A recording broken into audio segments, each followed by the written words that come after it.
Bem-vindo ao programa Hora do Estudo Bíblico, com o doutor e professor Lehmann Strauss. Este estudo é o resultado do tempo pessoal com o Senhor, da experiência de ministério pastoral e das conferências bíblicas do Dr. Lehmann Strauss, que nos instrui e encoraja com o ensino da Palavra de Deus. Agora, com você, Hora do Estudo Bíblico, na apresentação de Aurélio Campos. Muito obrigado por juntar-se a nós no programa Hora de Estudo Bíblico. É uma bênção muito grande ter você como ouvinte, onde quer que você esteja. Muito obrigado por sua audiência. Eu gostaria de dar aqui as minhas palavras de apreciação a todos que nos escreveram, contando como Deus tem abençoado suas vidas pelo estudo da sua palavra. Se você ainda não escreveu, escreva hoje. Não fique com a bênção só para você, compartilhe com os outros, para que esses também sejam encorajados. Muito obrigado. Muito obrigado também a todos que têm orado pelo ministério e também a todos que têm contribuído financeiramente para o sustento desta obra. A sua ajuda é de grande valor. Antes de iniciarmos o estudo de hoje, vamos orar. Querido Pai, nós te louvamos por tuas infinitas bênçãos, das quais também hoje podemos desfrutar. Recebemos a salvação pela graça, por meio da fé, e hoje teu Filho intercede por nós. Temos a comunhão com o teu Santo Espírito, a tua palavra nos instruindo dia a dia. São tantas coisas, Senhor, que poderíamos ficar todo dia louvando-te por elas. Pai, hoje quero pedir em especial por aqueles que estão em perigo de serem enganados pelo inimigo, tentados a seguirem caminhos com falsas doutrinas. Guarda-os, Senhor, para que não sejam arrebatados por qualquer vento de doutrina, mas que permaneçam firmes, inabaláveis em meio a tantos enganos e a tantos enganadores. Abençoa este estudo agora, para que o teu nome seja glorificado. Oramos no nome de Jesus. Amém. Muito bem, nós vamos considerar hoje outras razões pelas quais a primeira epístola de João foi escrita. Se você tiver sua Bíblia em mãos, abra em 1 João, capítulo 5, versículo 13, e 1 João 5, 13 diz: Estas coisas vos escrevi a vós, os que credes no nome do Filho de Deus, para que saibais que tendes a vida eterna, e para que creiais no nome do Filho de Deus. Nós vimos que a carta contém palavras-chave e expressões que aparecem repetidamente. Algumas delas são as palavras Pai, comunhão, pecado, filhinhos, nascidos, e também a palavra anticristo. Hoje vamos ver mais uma palavra que se repete na carta, o verbo conhecer. Por volta do ano 70 depois de Cristo, surgiu uma seita que afirmava ter um conhecimento superior ao conhecimento dos cristãos. Eles se chamavam de gnósticos. Este termo se refere a uma pessoa que alega ter sabedoria superior à de uma outra pessoa normal.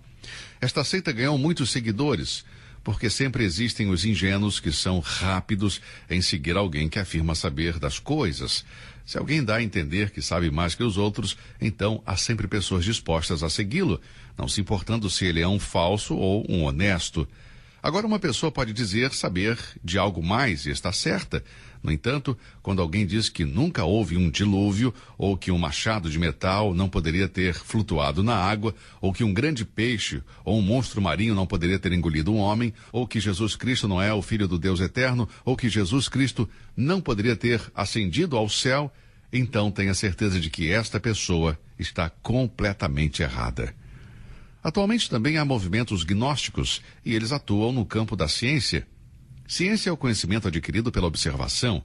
Portanto, o homem que afirma saber tudo sobre um assunto está se vangloriando no fato de ter visto e ouvido tudo o que existe sobre determinado assunto. A ciência está dividida em diversas áreas: matemática, que trata da quantidade; física, que trata da matéria e de suas propriedades; biologia, que trata da vida e de seus fenômenos; antropologia, que trata do homem; e teologia, que trata de Deus. Em todos esses ramos da ciência, ninguém conhece tudo o que pode ser conhecido. 1 Coríntios 8:2 diz: E se alguém cuida saber alguma coisa, ainda não sabe como convém saber. Existe um conhecimento teórico que deve ser diferenciado do conhecimento prático e do conhecimento verdadeiro. Quando alguém diz saber tudo sobre um assunto, mas na realidade não tem nada a mais do que um conhecimento meramente teórico, ele corre o perigo de tornar-se vaidoso, orgulhoso, porque, de acordo com 1 Coríntios 8:1, esse tipo de conhecimento incha. Frequentemente nós somos mais ignorantes do que realmente pensamos ou admitimos. A pessoa que se vangloria de seu conhecimento está cheia de orgulho. Ela se sente satisfeita pensando ter um conhecimento completo e muitas vezes esta pessoa é a primeira a dar instruções a outros e reluta muito em aceitar instruções de outras pessoas. Quando o Espírito Santo usa o termo incha em 1 Coríntios, ele mostra que em Corinto havia muitos gnósticos. Na sociedade gnóstica, nos primórdios da igreja, havia 2 escolas de pensamento que direcionavam seus ataques ao cristianismo. As discussões giravam em torno da humanidade de Cristo. Eles ensinavam que Cristo era uma espécie de fantasma ou de espírito. O Espírito Santo respondeu a estes falsos ensinamentos gnósticos, apresentando nesta epístola alguns fatos gloriosos e eternos que todo filho de Deus pode assimilar. Este conhecimento divinamente inspirado prova ou confirma a nossa fé em Cristo Jesus e a palavra escrita. As palavras saber, conhecer e conheceu, com as suas diferentes combinações, aparecem nada menos que 39 vezes nesta epístola de João. Esta epístola traz um conhecimento divinamente inspirado e, portanto, é um conhecimento verdadeiro, autêntico e final. Nenhum homem pode vangloriar-se com esse conhecimento, porque ele não foi descoberto pela lógica ou através de um laboratório de pesquisas. Tal conhecimento não produz vaidade, mas sim nos leva à humildade e a nos maravilharmos em Deus. O Evangelho de João foi escrito para que possamos crer em Jesus Cristo e sermos salvos, de acordo com o capítulo 20, versículo 31. Mas o propósito da primeira epístola de João não é que saibamos como ter a vida eterna através da fé, mas sim que saibamos que a possuímos. A palavra saber, no capítulo 5, versículo 13, vem do grego oida. Há uma diferença entre gnóstico e oida. Gnóstico sugere o progresso do conhecimento e oida, que é o caso aqui, sugere o conhecimento pleno, além da possibilidade de dúvida. A fé salvadora em Cristo Jesus dá ao crente uma certeza que nunca pode ser destruída. Alguns dizem crer e em seguida qualificam sua fé, acrescentando as palavras espero ou suponho. No capítulo 5 de 1 João encontramos 7 vezes palavras que expressam segurança, sabemos. O cristianismo tem a ver com certeza. O Filho de Deus pode estar seguro de muitas coisas. Pode estar seguro sobre o que aconteceu com seus pecados passados. Em 2 Timóteo 1,12, Paulo disse: porque eu sei em quem tenho crido, e estou certo de que é poderoso para guardar o meu depósito até aquele dia. O cristão pode estar seguro sobre a presença eficaz de Deus. Romanos 8,28 diz: e sabemos que todas as coisas contribuem juntamente para o bem daqueles que amam a Deus, daqueles que são chamados segundo o seu propósito. Em 2 Coríntios 5,1 lemos: porque sabemos que se a nossa casa terrestre deste tabernáculo se desfizer, temos de Deus um edifício, uma casa não feita por mãos, eterna nos céus. Isto é ter uma fé com conhecimento, uma fé segura. Sem fé em Cristo não podemos ter vida. Se não sabemos com certeza que temos a vida eterna, certamente que não podemos desfrutar dela por completo. Precisamos ter um conhecimento que é final e seguro, saber que temos a vida eterna. Agora, a fé que salva não é um conhecimento teórico que compreendemos no passado. Observe a palavra crer em 1 João 5,13. O texto não é voltado para aqueles que creram em algo no passado, mas para nós, os que credes. Ou seja, para você que tem uma fé ativa no presente. A fé ativa é uma prova de vida, e é isso que a Epístola de João traz a todo verdadeiro Filho de Deus. Se sua fé é meramente intelectual e não experimental e prática, a Epístola não tem nada a dizer para você. Somente o Filho de Deus sabe se ele tem a vida eterna. Se você tem a vida eterna, então você deve saber. Esta é uma afirmação clara e repetida da palavra de Deus. Existem crentes que não têm essa certeza. Muitos são salvos, mas não têm a certeza da salvação. Isso acontece por diferentes causas. Em primeiro lugar, pode ser devido a problemas de saúde. Creio que muitos são fracos na fé porque estão fisicamente doentes. Por exemplo, aqueles que têm uma desordem nervosa, ou aqueles que não têm um claro ensino bíblico e se recusam a ler a Bíblia, a orar e a ter comunhão com outros cristãos. Assim, não é de se admirar que eles sejam vítimas de dúvidas e receios sobre o destino eterno de suas almas. Em 1 João 5,13, a ênfase está no conhecimento intuitivo e experimental de que todos os crentes possuem a vida eterna. Mestres da Bíblia dizem que este é o versículo-chave da primeira epístola de João, Ele capacita o cristão a discernir com certeza seu destino eterno. Deixe-me fazer uma pergunta. Você é salvo ou não? Você já recebeu a Cristo Jesus como seu Salvador? A primeira epístola de João vai determinar essa questão vital. Mas lembre-se, nenhum incrédulo é capaz de saber algo sobre a vida eterna enquanto estiver espiritualmente morto. Quem espera que um surdo julgue um som? Quem espera que um cego analise as cores? Ou quem poderia esperar que uma pessoa que não seja articulada responda bem a uma palestra sobre a fina arte de falar em público? Não será possível estudar nesta lição todas as passagens que contêm a palavra saber ou palavras equivalentes. Eu escolhi apenas algumas que, de forma óbvia e clara, lidam com a questão da segurança da salvação. Vamos ver 1 João capítulo 2, versículos 3, 4 e 5. E nisto sabemos que o conhecemos, se guardarmos os seus mandamentos. Aquele que diz, eu conheço e não guardo os seus mandamentos, é mentiroso, e nele não está a verdade. Mas qualquer que guarda a sua palavra, o amor de Deus está nele verdadeiramente aperfeiçoado. Nisto conhecemos que estamos nele. Se nós cristãos estivermos continuamente em posse do conhecimento experimental de Cristo, estaremos obedecendo à sua vontade. As ações intelectuais não provam nada. Podemos provar que conhecemos a Cristo se decidimos obedecê-lo. Se as palavras não são respaldadas pelas ações, então essa pessoa é mentirosa. Como diz o versículo 4. Mas o amor e a obediência à palavra de Deus nos dão a confiança de que temos mais do que apenas um conhecimento teórico e especulativo. Eles provam que temos a vida eterna. Conhecer a Cristo é amá-lo e amá-lo é guardar os seus mandamentos. Somente a obediência à palavra de Deus prova que estamos verdadeiramente nele. Vamos ler o capítulo 3, versículo 14. Nós sabemos que passamos da morte para a vida, porque amamos os irmãos. Quem não ama seu irmão permanece na morte. O amor pelos irmãos é uma prova infalível de salvação. É a marca de uma verdadeira e genuína conversão. A morte espiritual é a condição do homem por natureza. A vida espiritual é um novo estado em Cristo. O ódio é normal para um não convertido, mas o amor caracteriza a vida do Filho de Deus. E assim, como o amor fraternal é uma prova de que temos vida, então, quem tem ódio em seu coração permanece na morte. Esta característica do amor sobressai, ou seja, é predominante em toda a primeira epístola de João. Devemos nos surpreender quando vemos um cristão agir sem amor em relação a outro? Será que tal pessoa já passou da morte para a vida? Bem, você diz que é salvo. Aqui está um teste simples pelo qual você pode realmente saber. 1 João 3, versículo 24. E nisto conhecemos que Ele está em nós, pelo Espírito que nos tem dado. Assim sabemos se estamos nele e Ele em nós, pelo fato de que Ele nos deu o seu Espírito. O Espírito de Cristo é o Espírito de amor. Romanos 5:5 diz, e a esperança não traz confusão, porquanto o amor de Deus está derramado em nossos corações pelo Espírito Santo que nos foi dado. Se não temos o fruto do amor pelos outros, esta é uma indicação clara de que nós nunca recebemos a vida eterna.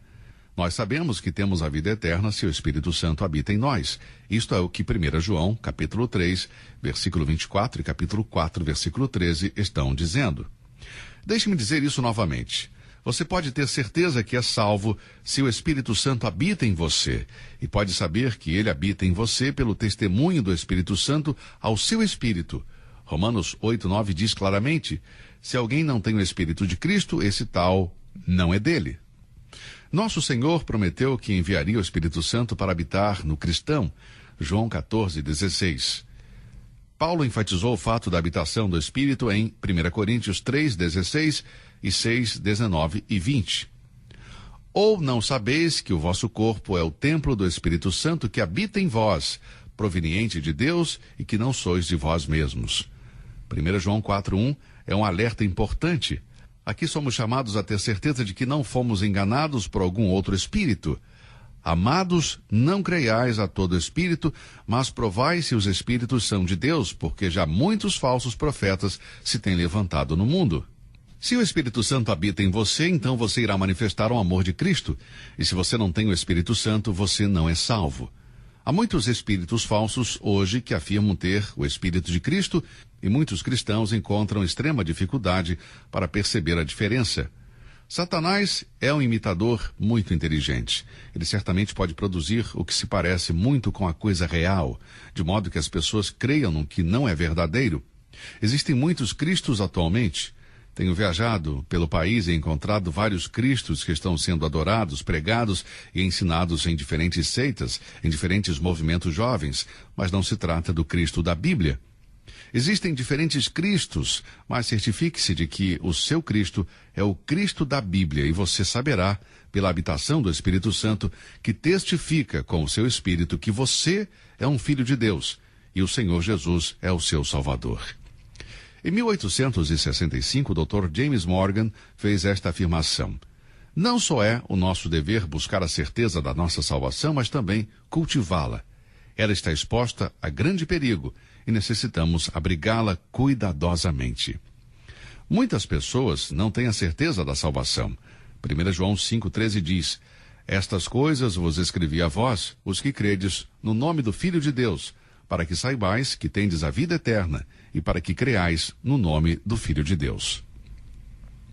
Muitos anos atrás eu conheci Jesus Cristo através de uma jovem. Foi no dia de Natal, às 15h, que ela me levou para Cristo. Ela simplesmente abriu a Bíblia e me mostrou alguns versículos, e eu me lembro muito bem de Romanos 10,13, que diz: porque todo aquele que invocar o nome do Senhor Jesus será salvo. Naquele dia de Natal eu invoquei ao Senhor.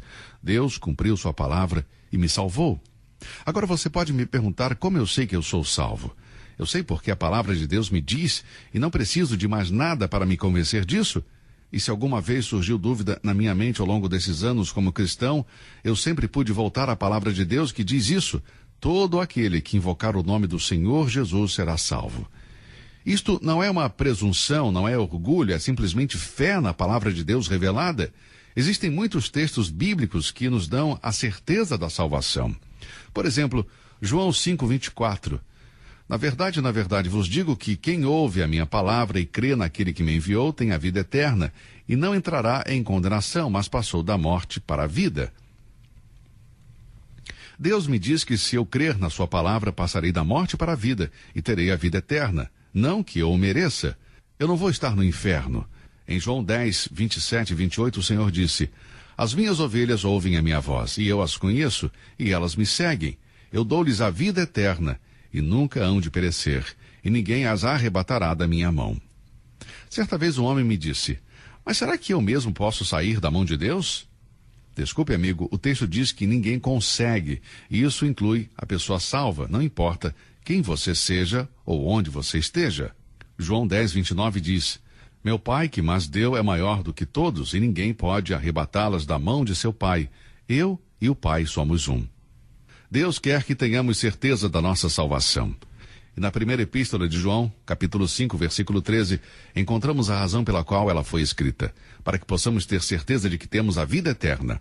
Não perca a ênfase desse estudo. Estas coisas vos escrevi a vós, os que credes no nome do Filho de Deus, para que saibais que tendes a vida eterna e para que creiais no nome do Filho de Deus.